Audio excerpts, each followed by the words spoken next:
Ella creía que se estaba enfermando. Mareos, confusión, debilidad en las piernas. Los médicos dijeron que era la edad, el estrés, la ansiedad. Pero había algo extraño. Los síntomas solo aparecían los días en que la exnuera venía a ayudar en casa. Ella estaba cocinando. Él organizó las medicinas. Ella preparó tés. Hasta un día que, por casualidad, la suegra encontró un frasco escondido detrás de las especias en la cocina, sin etiqueta, sin explicación. Y en ese momento, se dio cuenta de algo aterrador. Alguien estaba intentando matarla lentamente, desde dentro de su propia familia. Antes de continuar, necesito preguntarte algo. ¿Confiarías completamente tu comida y medicinas a alguien de tu propia familia? Escribe en los comentarios qué harías en esta situación.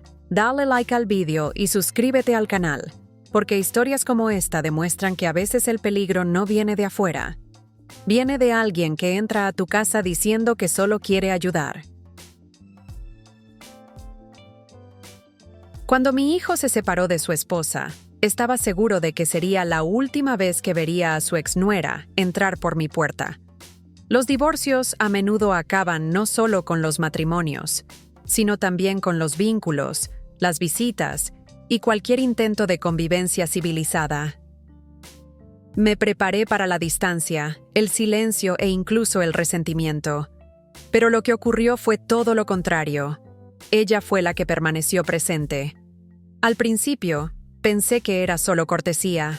Llamaba para ver cómo estaba. Preguntaba si había dormido bien, si necesitaba algo del supermercado o de la farmacia.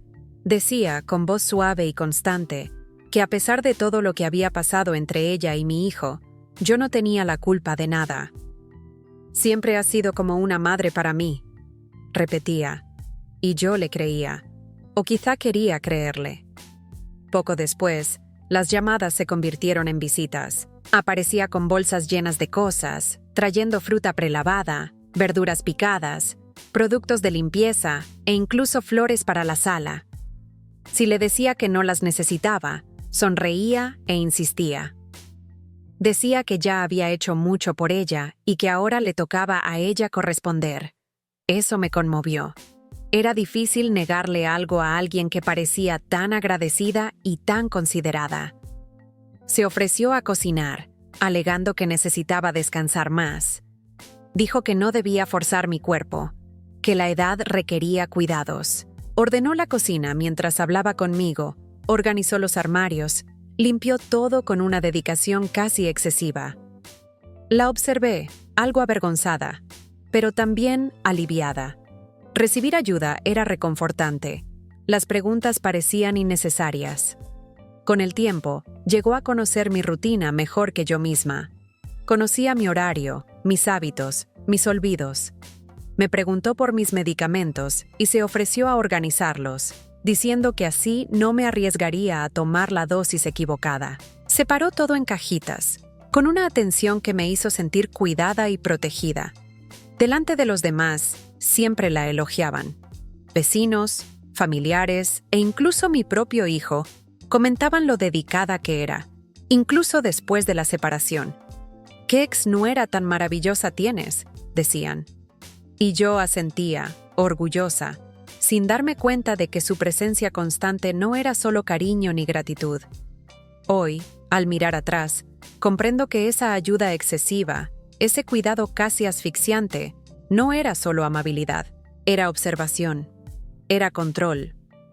Pero en aquel entonces, solo vi a una mujer aparentemente amable, siempre dispuesta a ayudar. Y nunca imaginé que, tras esa sonrisa serena, algo mucho más peligroso comenzaba a gestarse en mi propia casa. Las primeras señales aparecieron tan sutilmente que apenas les presté atención.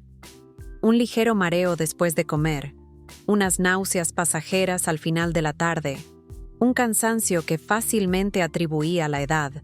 Siempre he sido activa, pero empecé a sentir mi cuerpo más pesado, como si algo me estuviera drenando la energía poco a poco.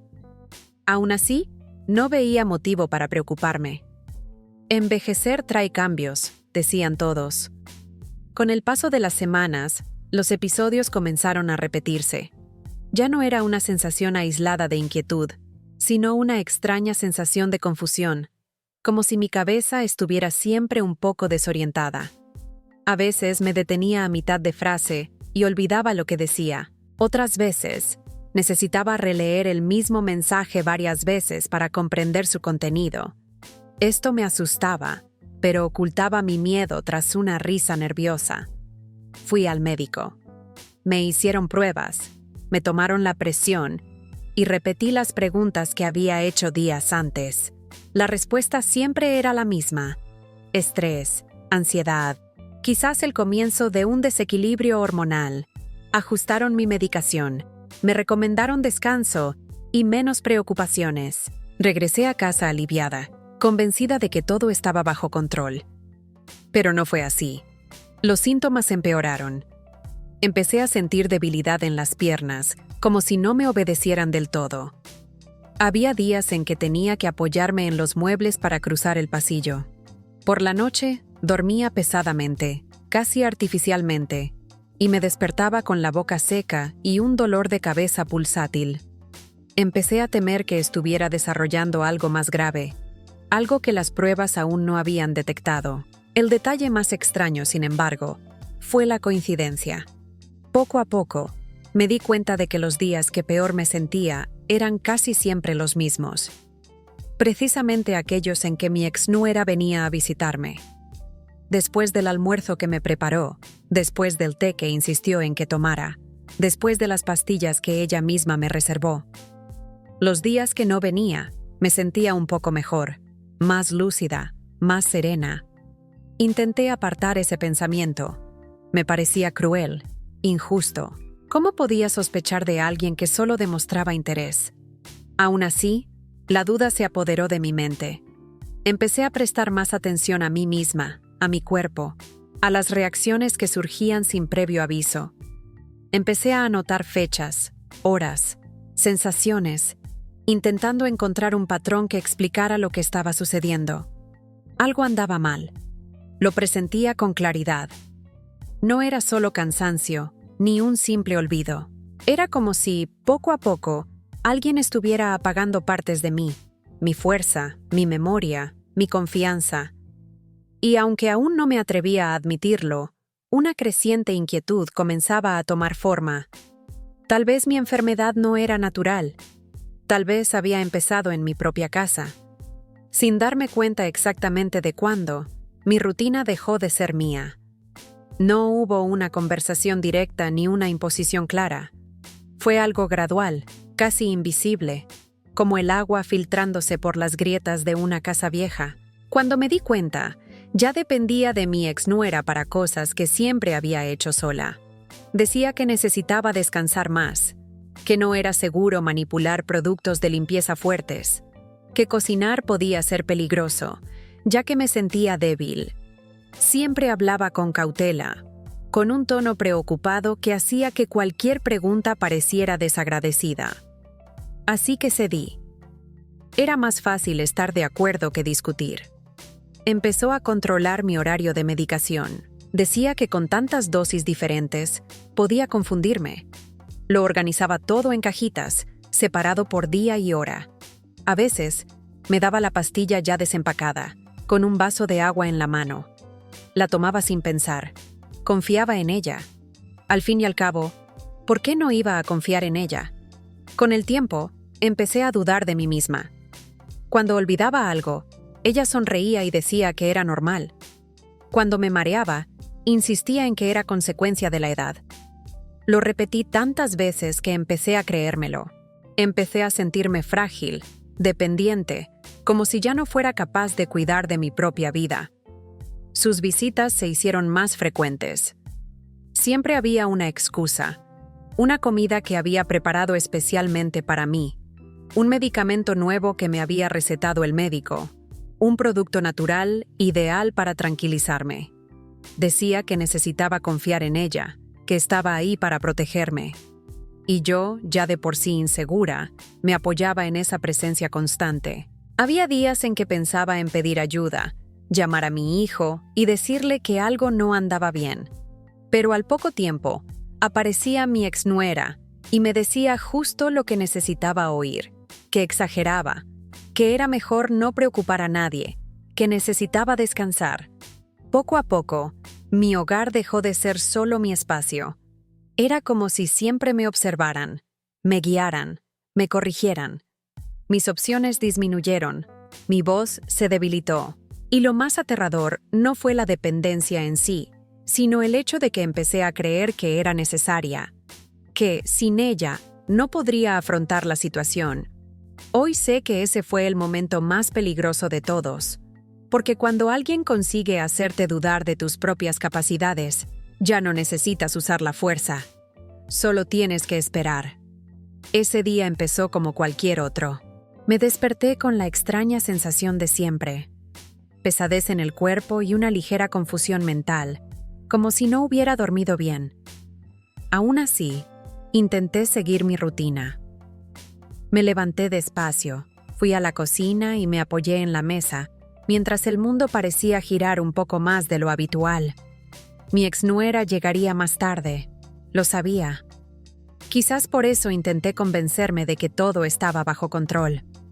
Alrededor del mediodía, sentí una repentina debilidad en las piernas. No era dolor, no era un mareo intenso. Fue como si, de repente, mi cuerpo simplemente hubiera decidido dejar de sostenerme. Di 2 pasos por el pasillo, y al tercero, mis piernas cedieron. Me caí. El impacto no fue fuerte, pero la conmoción fue inmensa.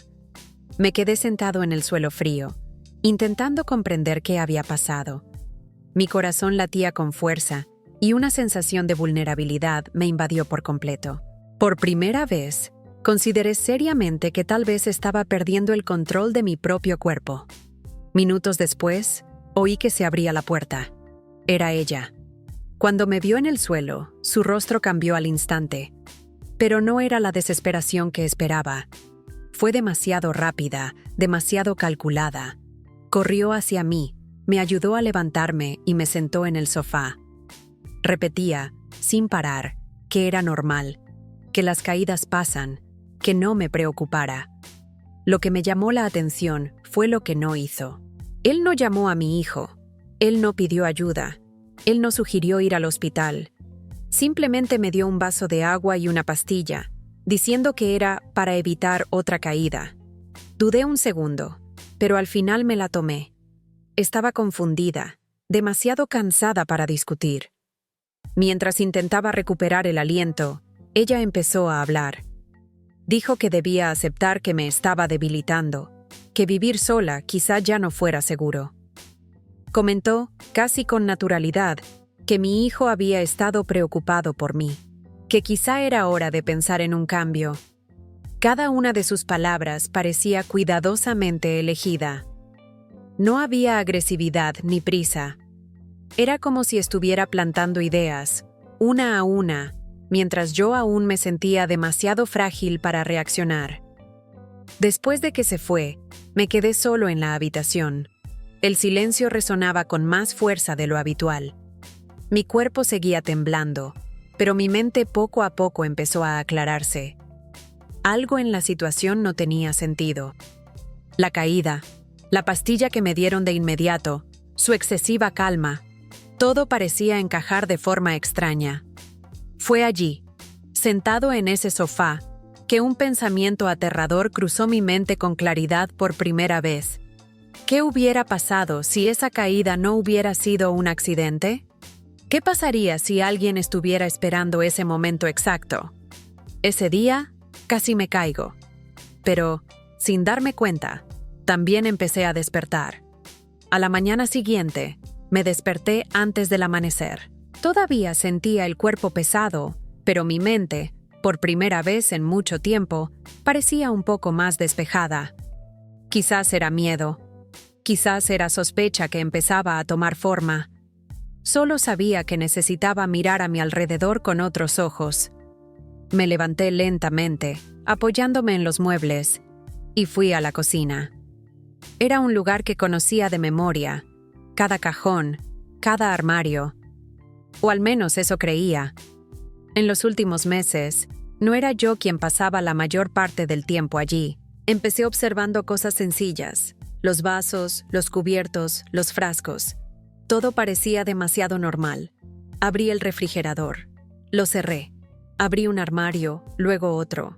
Nada. Por un momento, pensé que exageraba, que mi mente me estaba jugando una mala pasada, pero algo dentro de mí insistía en que continuara.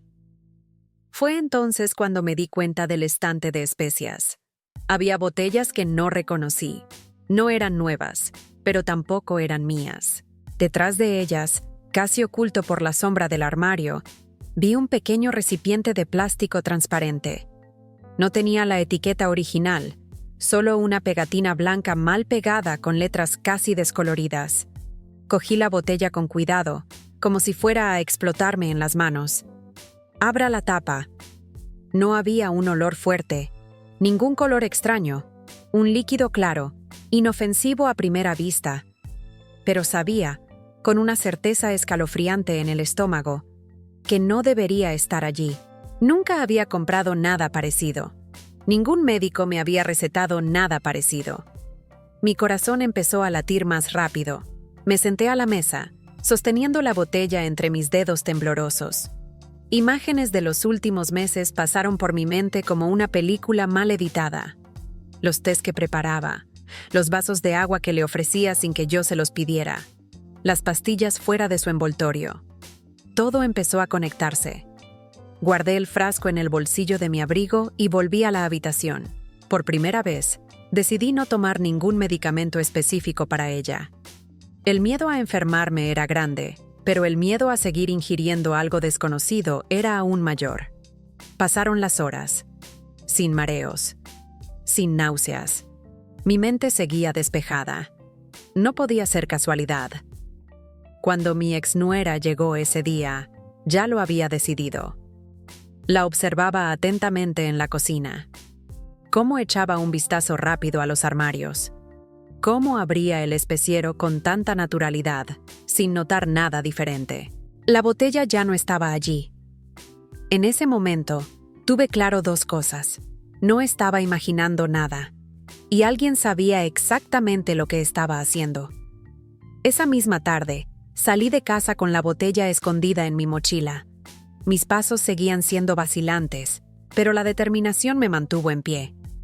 No sabía exactamente qué llevaba, pero sabía que necesitaba respuestas antes de que fuera demasiado tarde.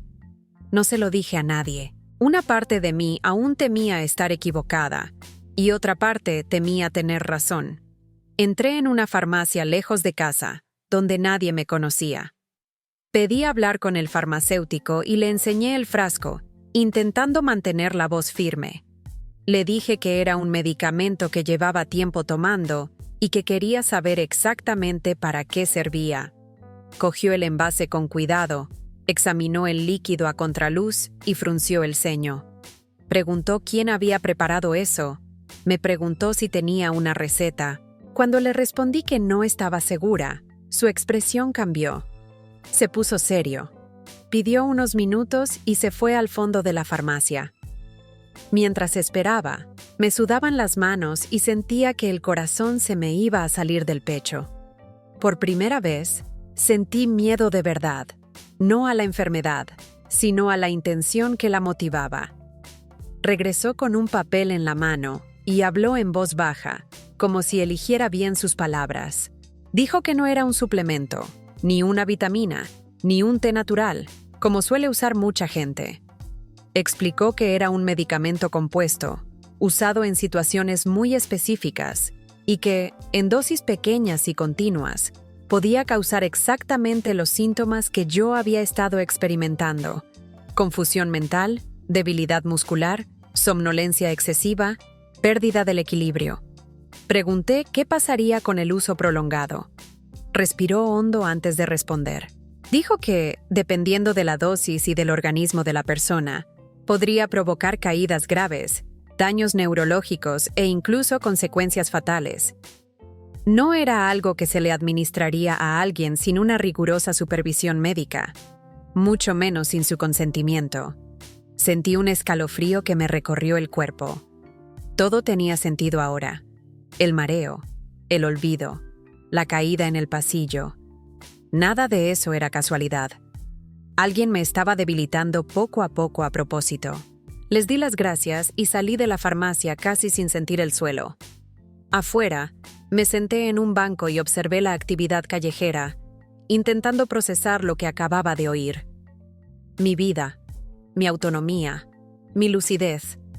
Todo eso se había puesto en riesgo dentro de mi propia casa. En ese momento, la última duda que me quedaba se desvaneció. No era paranoia, no era la edad, no era una enfermedad natural, era un plan, y ahora necesitaba decidir qué hacer con esta verdad. Regresé a casa con el cuerpo cansado, pero la mente más despierta que en meses. La confirmación del farmacéutico resonó en mi cabeza como una advertencia tardía.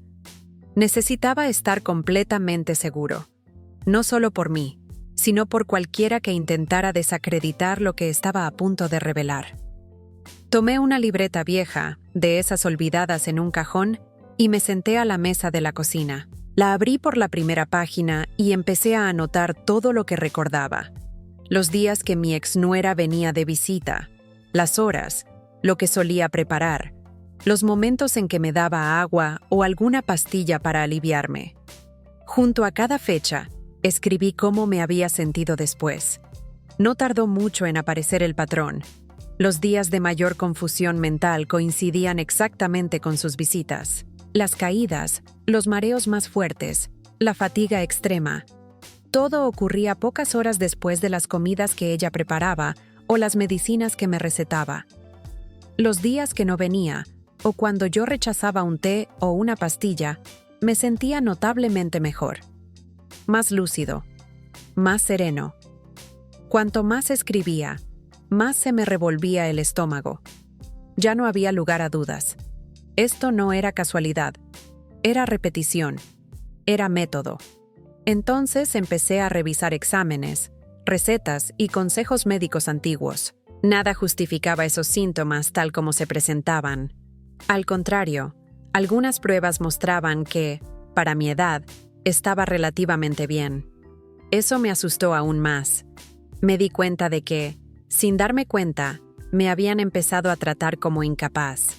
Sus palabras siempre iban acompañadas de pequeñas descalificaciones. Eres olvidadiza. Es solo la vejez. Mejor me encargo de eso. Y lo había aceptado todo. Le había permitido construir una narrativa en la que yo era demasiado frágil para decidir por mí misma. Cerré el cuaderno de golpe. Me temblaban las manos, no de debilidad, sino de indignación.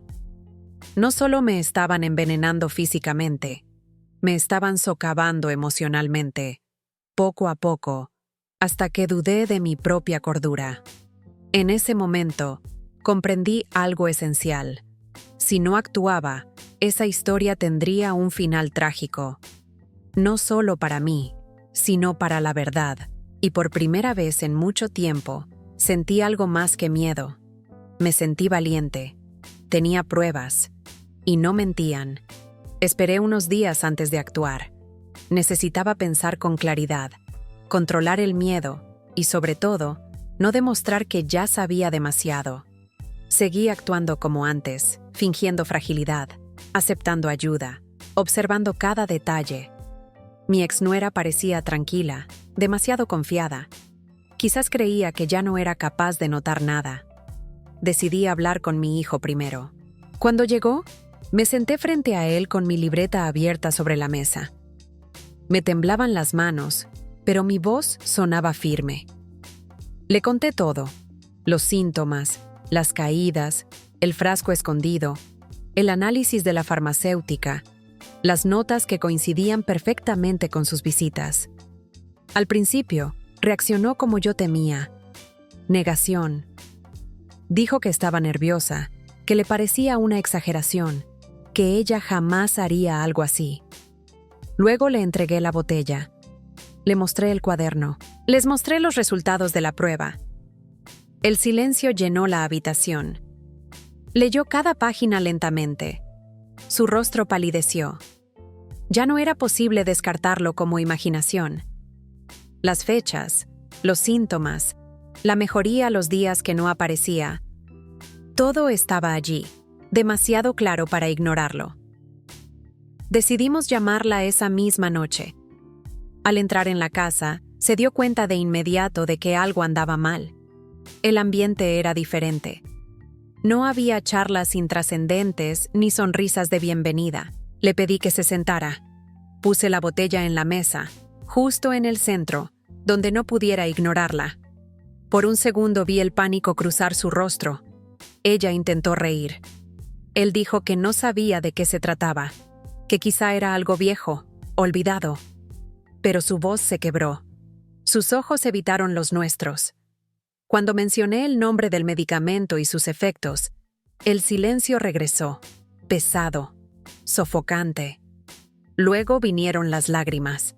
Empezó a llorar, diciendo que nunca quiso hacerme daño, que solo intentaba tranquilizarme, que tenía miedo de que hablara mal de ella, de que perdiera su lugar en la vida de mi hijo, de que la vieran como la mala de la separación.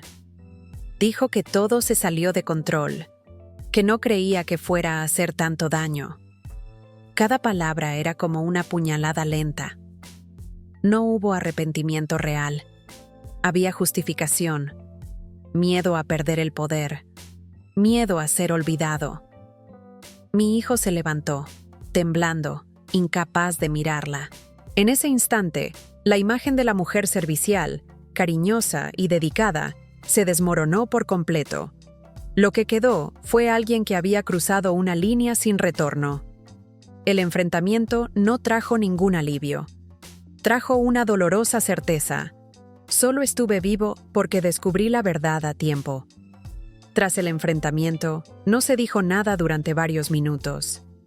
El silencio era tan denso que parecía llenar toda la casa. Mi exnuera permaneció sentada, llorando en silencio, mientras mi hijo caminaba de un lado a otro, intentando asimilar lo que acababa de oír. Los observé a ambos, sintiendo una extraña mezcla de alivio y dolor. La verdad había sido revelada, pero aún estaba incompleta. Fue mi hijo quien rompió el silencio. Le preguntó, con la voz entrecortada, ¿por qué había hecho eso? No como una acusación, sino como alguien que necesitaba comprender hasta dónde llegaba realmente esta historia. Su respuesta llegó lentamente, entre lágrimas y justificaciones que parecían ensayadas. Dijo que todo empezó cuando se dio cuenta de que yo todavía tenía mucha influencia sobre él, que incluso después de la separación venía a visitarme, a pedirme consejo y a preocuparse por mí. Para ella, yo era un obstáculo, una presencia que podía impedir cualquier reconciliación futura o incluso obstaculizar nuevos planes. Dijo que la idea nunca fue matarme inmediatamente. El plan era más inteligente, en sus palabras: debilitarme, confundirme, hacer creer a todos que estaba perdiendo la cabeza. Así, sería fácil convencer a mi hijo de que ya no podía vivir sola, de que necesitaba a alguien que me cuidara constantemente. Y esa persona sería ella. Habló con una frialdad que me dio escalofríos. Dijo que había investigado medicamentos que no dejarían marcas visibles, que causarían síntomas lentos y difíciles de identificar. Algo que pareciera natural, algo que no levantara sospechas. Poco a poco, la historia tomó un cariz aún más inquietante. Mencionó asuntos financieros, herencias, control. Dijo que si me consideraban incapaz, decisiones importantes pasarían a otras manos. No necesitó decir cuáles. Todo estaba implícito. Mi hijo se cayó mientras estaba sentado en el sofá. Fue mucho más que un error. Fue un plan calculado, pacientemente meditado, ejecutado en mi propia casa, usando la confianza como arma. La miré y me di cuenta de que en ningún momento expresó arrepentimiento genuino. Dijo tener miedo de ser descubierta. Dijo haber perdido el control de la situación, pero nunca de haberse preocupado por mí. En ese momento, comprendí algo doloroso. Yo no era la persona indicada para ella. Era un problema que debía eliminarse, lenta y silenciosamente. Si no hubiera encontrado esa botella, tal vez no estaría aquí hoy para contar esta historia. Después de que todo salió a la luz, la casa nunca volvió a ser la misma. El silencio que una vez pareció apacible se llenó de recuerdos, desconfianza y una constante sensación de inquietud. Mi exnuera nunca regresó. Las visitas cesaron, las conexiones se interrumpieron, como si la hubieran borrado de mi vida de la noche a la mañana. Pero el rastro que dejó permaneció, invisible y pesado. Mi hijo tardó en recuperarse. La culpa lo consumía. Se preguntaba cómo no se había dado cuenta, cómo había permitido que alguien tan cercano a él cruzara una línea tan grave. Intenté consolarlo, aunque también estaba lidiando con mis propios sentimientos. No era fácil aceptar que alguien en quien confiaba hubiera intentado destruirme tan silenciosamente. Con el paso de las semanas, mi cuerpo empezó a responder. Sin las sustancias, sin el tratamiento controlado, mi mente se despejó. El mareo disminuyó. Recuperé las fuerzas gradualmente. Cada mejoría era una confirmación de que no me equivocaba, de que mi intuición me había salvado. Pero la recuperación emocional fue más lenta. Empecé a desconfiar de los gestos sencillos. Un vaso de agua, un plato de comida, ayuda ofrecida sin que yo la pidiera. Todo venía acompañado de una pregunta silenciosa. ¿Por qué? Me di cuenta de que la herida más grande no había sido física, sino la violación de la confianza. Eso cambia la forma en que ves a las personas para siempre. Decidí contar mi historia no por venganza, sino como advertencia. Porque nadie imagina que el peligro pueda venir disfrazado de preocupación, de atención excesiva, de alguien que parece solo querer ayudar. A veces, el mal no grita, no amenaza. Sonríe, organiza su cocina y dice que todo lo hace por amor. Hoy vivo con más cautela, pero también con más conciencia. He aprendido a escuchar mis propias señales, a respetar mis sospechas, a no ceder mi autonomía en nombre de la comodidad. Sé que apenas sobreviví. Sé que podría haber sido demasiado tarde. Si algo me queda de esta historia, es la certeza de que la confianza no se impone, se construye, y puede usarse como arma cuando cae en las manos equivocadas. Y llevo esta lección conmigo cada día, como un recordatorio silencioso de que estar vivo a veces también significa haber aprendido a ser cauteloso. Si esta historia te ha inquietado, compártela con alguien que necesite escucharla. No por miedo, sino por conciencia. La confianza es demasiado valiosa para entregarla sin cuidado. Y a veces, sobrevivir significa aprender a observar las señales que casi nadie más ve. Suscríbete al canal para no perderte las próximas historias, porque el silencio a menudo esconde verdades que pueden salvar vidas.